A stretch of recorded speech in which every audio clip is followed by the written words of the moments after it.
Bonjour chers internautes de la chaîne Léon Léo, vous nous suivez en tout cas de partout en RDC et également dans la diaspora. Merci de votre confiance à notre chaîne. Vous savez très bien, nous traversons un moment très difficile, un moment critique, donc ici à l'est de la RDC. C'est hier que les terroristes les terroristes ADF ont sauvagement tué nos compatriotes, les civils, au moins 40, c'est à Mukondi dans le territoire de Beni, mais également les hostilités contre les civils dans le territoire de Rutshuru, ce sont les terroristes du M23. C'est à ce sujet que nous invitons en exclusivité Charles Lwanga. Monsieur Charles Lwanga, bonjour et bonne arrivée. Merci beaucoup Léon Léo encore pour nous accueillir sur ce plateau, cette télévision que nous aimons tant. Merci encore à tous les auditeurs de la diaspora. Je rappelle que je suis Charles Lwanga, activiste pro-démocratie, issu du mouvement anti-gang. Je suis un acteur social. Et merci encore à Léon Léo pour m'accueillir sur ce plateau. Oui, en tout cas, vous suivez de très près la situation dans les Rutshuru, également la situation à Beni. Vous le savez très bien que les civils, ils ont été tués innocemment, c'est au moins 40, et plusieurs blessés, également d'autres portés disparus à territoire de Beni. Ce sont les actes de ZADF. Également dans les Rutshuru, vous le savez très bien que le cessez-le-feu n'a pas encore été vraiment respecté.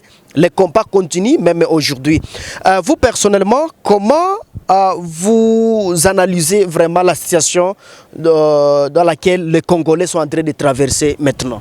Léon Léo, vous devez comprendre qu'on ne cessera de le dire. On ne cessera de le dire que le gouvernement congolais est finalement en train de rater ses occasions. Vous savez quoi? Les ADF qui sont en train de se juguler à Beni, les ADF qui tuent, qui endeuillent, qui continuent à mettre les gens mal à l'aise à Beni, c'est seulement des histoires que nous avons toujours dénoncées. En fait, le gouvernement congolais a dit d'ailleurs sur les médias qu'il fallait déconcentrer Beni pour renforcer le Petit Nord. C'est-à-dire quoi?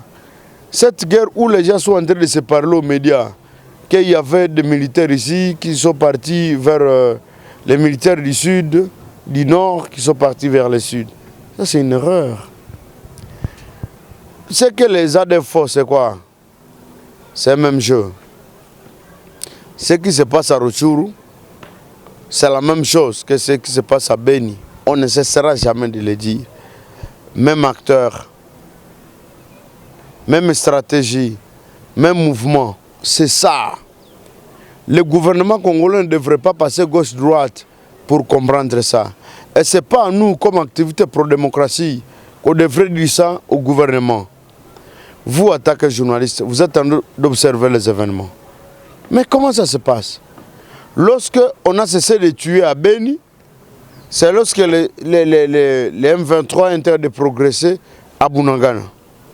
Lorsque le gouvernement essaie de gagner dans les accords à Bunagana ou dans les accords à Goma, c'est là qu'on est en train de tuer au nord du territoire de Beni.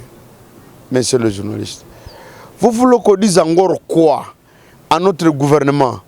Que l'acteur tueur, l'auteur des massacres de Beni, c'est celui-là le massacre de Bunagana.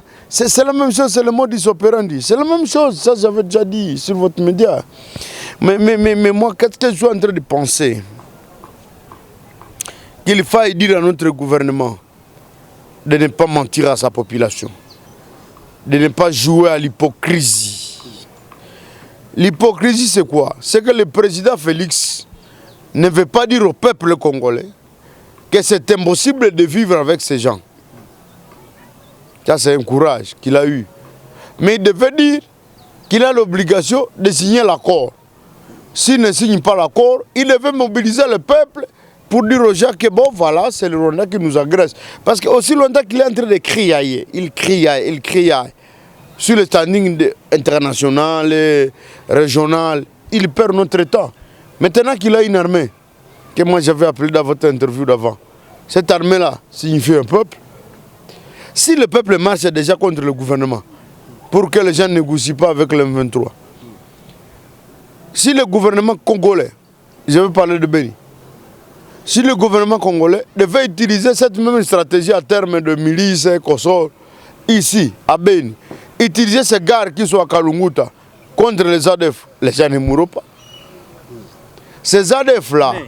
Écoute, Charles Luanga, vous le savez très bien que là où on a tué les 40 personnes, c'est dans une zone où les patriotes qui sont cantonnés à Kalunguta gèrent. Hein? Comment tu peux dire que si on utilise ces mêmes patriotes, les gens ne seront pas morts? C'est le modus operandi, parce que cela a déjà été fait dans le Graben. Vous rappelez du massacre de Kanyihunga? C'est là que ces tueurs, ils avaient dit à Kanyihunga, n'est-ce pas, que comme ces gens, ils s'arrosent les maïmaï, alors on va tuer les gens. Effectivement, c'est là qu'on avait tué même mon frère. On a tué mon frère, un infirmier, Étienne Sondirien. Il a été tué là-bas parce que ces ADF voulaient montrer au gouvernement congolais que là où vous passez gardé par les maïmaï, c'est là que nous frappons. Et c'est la même chose, ce qui se passe à Rojour et dans le Kossor. Que comme vous êtes en train d'utiliser les miliciens Kossor, nous on va frapper. Mais vous savez quoi? Il faut que vous appreniez ça, monsieur Manampenzi. Le ZADF et le M23, les ZADF ont peur de l'armée. C'est ça la différence. Les ZADF font un modus operandi qu'on est en train d'appeler la tuerie asymétrique. Ils tuent la population là où l'armée n'est pas. Où est-ce qu'ils ont défait l'armée? Si on ne parle que du territoire de Béni. Mais dans les retours, comme c'est Kagame lui-même à chair et en os, qui est en train d'agir, qui donne des armes, avec des officiers corrompus de la République démocratique du Congo, c'est là que les gens ont tendance à penser que l'armée congolaise est faible. Donc c'est le même mode opératoire. Il faut d'abord corrompre les ennemis ici, pour défaire l'armée, alors que de l'autre côté à Béni, il faut tuer la population pour que l'armée vienne et que ces gens fuient. En fait, c'est le même mode opératoire. Si le gouvernement savait nous écouter, si le gouvernement savait nous écouter seulement, on aurait déjà jugulé cette guerre. Je ne veux pas ce gouvernement qui est en train de fuir à terme de... Le gouvernement fuit derrière les événements. C'est comme si on est en train de nous communiquer les bilans. On est en train de nous communiquer ce que l'armée devrait faire. On est en train de nous communiquer ce que l'armée va faire. Entre-temps, lorsqu'on nous dit ce que l'armée va faire, on communique ça à l'ennemi. Lorsqu'on donne les bilans, c'est que l'armée était derrière les événements. C'est une erreur fatale à terme d'armement dans la gouvernance sécuritaire. On devait comprendre quoi? Nous, dès lors que nous avons un avion, pourquoi on doit communiquer ça aux médias? Nous avons été les faits. Pourquoi on doit aller dire au gouvernement? En fait, le gouvernement congolais devrait se comporter comme le Mali, notamment à tuer les chaînes en termes médiatiques, les chaînes qui font finalement la propagande de l'ennemi. Au Mali, on a tué la France, on a refusé. On devait casser RFI, on devait casser France 24 pour montrer que les gens ne doivent pas parler de l'armée parce que cela relève du secret d'État. Maintenant que ça relève du secret d'État, pourquoi les gens en parlent? Pourquoi on laisse à RFI ou à Radio Okapi de parler? C'est là que nous on avait refusé la MONUSCO. En fait, vous, en tant qu'homme des médias, vous devriez aussi être éduqués sur le plan de protéger. Bon, moi, je ne sais pas, je vais créer ce mot-là. Protectionnisme médiatique.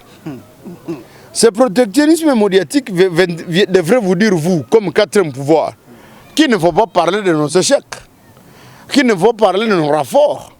Mais vous communiquez, vous êtes dans les médias, vous êtes dans les réseaux sociaux, vous êtes dans tout quoi. Vous aidez votre pays à quoi? Vous, quatrième pouvoir. C'est une erreur. On devait casser les médias. Moi, j'aimais trop souvent Lambert Mende avec Joseph Kabila, qui cassait RFI, qui cassait France 24. Parce que c'est là qu'on a défait le M23. Parce que lui, il a cassé tout ça. Et vous, vous êtes là, vous continuez à le communiquer, vous continuez à dire non, c'est pas bien. Attaquer patriote, on ne sait pas vous sentir. Vous, dans cette guerre-là, médiatique. Chaque jour, l'ennemi progresse. Donc l'ennemi progresse, alors que selon les sommets de Luanda, hein, les différents sommets, il faut que normalement, c'était avant-hier que les armes devraient vraiment se taire. Mais aujourd'hui, l'ennemi progresse et veut aussi récupérer plusieurs localités. Je vous l'avais dit, l'objectif de Kagame, ce n'est pas prendre Goma. L'objectif de Kagame, c'est prendre les gisements qui sont dans le Petit Nord. Kagame veut faire respecter par la force l'accord que Tshisekedi a signé. Ça, il faut qu'on vous le dise clairement, vous comme homme de médias. Et ça, au profit de votre micro pour dire ça à la population. Tshisekedi a dit à Kagame, au nom de la paix, prends les gisements. Walikale, Rutshuru, Nin. Bon, en tout cas, il faut lire ça. Maintenant que Kagame devrait prendre ça de force, ce sont les autochtones, ce ne sont pas les Fardèches. Ce sont les autochtones, les Maïmaï Nyatura, les Maïmaï, tout ce que vous connaissez, qui veulent seulement respecter leur carré minier pour que le Rwanda ne puisse pas nous prendre en otage. Il est vrai que certains députés voyous, je les qualifie de voyous, et je le dis, les députés provinciaux violent le serment du président de la République qui a juré par rendre le Nord Kivu le nôtre au prix des ossans. Mais les députés voyous, je le répète, ils ont dit non, il faut négocier parce qu'ils ont besoin de leur mandat. C'est ridicule. Tu vois quoi? Nous, on vient de faire 14 ans à Beni dans le massacre. On n'a jamais dit qu'on va capituler devant l'ennemi. Comment eux? Ils n'ont même pas fait 6 mois. Déjà, ils peuvent capituler. Et les députés voyous, au nom de leur mandat, ils ont besoin de céder la province. Oui. Monsieur Charles Lwanga, nous sommes vers la fin, mais avant peut-être d'aller à la fin de notre entretien, vous personnellement, si on vous demandait de donner conseil au chef de l'État, également à son homologue rwandais qui est Paul Kagame, qu'est-ce que vous donnerez comme conseil? Quelles sont les grandes recommandations? Je veux dire à la population congolaise que Tshisekedi est le premier président qui dise officiellement sur un tarmac et au Conseil des Nations Unies que Kagame c'est farceur. C'est quelqu'un qui veut signer un contrat qui n'existera jamais, qui ne peut même pas exister, parce que le peuple congolais déjà est formé de ce plan machiavélique. Deuxième conseil, je vais dire à nos députés qu'ils sont ce qu'ils seront. Ils sont en train de vendre l'État au nom des intérêts éphémères, parce qu'ils savent que leur mandat, c'est 5 ans. Et ils savent que s'ils signent un accord après 5 ans, eux auront gagné. Troisième conseil. Je vais donner le conseil au peuple congolais, que ces députés-là, nous les connaissons déjà. Vraiment, ce sont des idiots, comme je le dis. Parce qu'ils veulent vendre notre État. On devrait continuer à rentrer dans les sacrifices suprêmes, les gouttes de sang que le président avait dit pour qu'un seul centimètre de notre État ne puisse être cédé.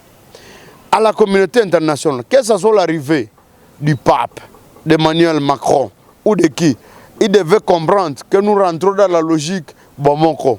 Bomoko, c'est l'unité. Donc nous, on a été coachés seulement pour ça. On est l'unité. On s'en fout de ce qu'ils ont fait du Soudan. On va rester nous, on va rester Bomoko, on va rester unis. Parce que ceux qui sont dans la diaspora, les chefs de l'État, parce qu'il fait voter, même ceux qui sont dans la diaspora, pour le faire participer à la politique de notre pays. Les gens doivent aller s'allorer et montrer qu'on ne doit pas voter des députés voyous. On doit rester dans les Bomoko, dans l'unité et dans l'unitarisme du pays. En tout cas, Charles Lwanga, nous vous disons en tout cas merci d'avoir accepté volontairement notre invitation sur la chaîne Léon Joléo. Léon Joléo, on n'a jamais cessé de vous remercier, merci. Je suis Mwana Mpenzi Manzekele à la présentation. Au revoir. Merci.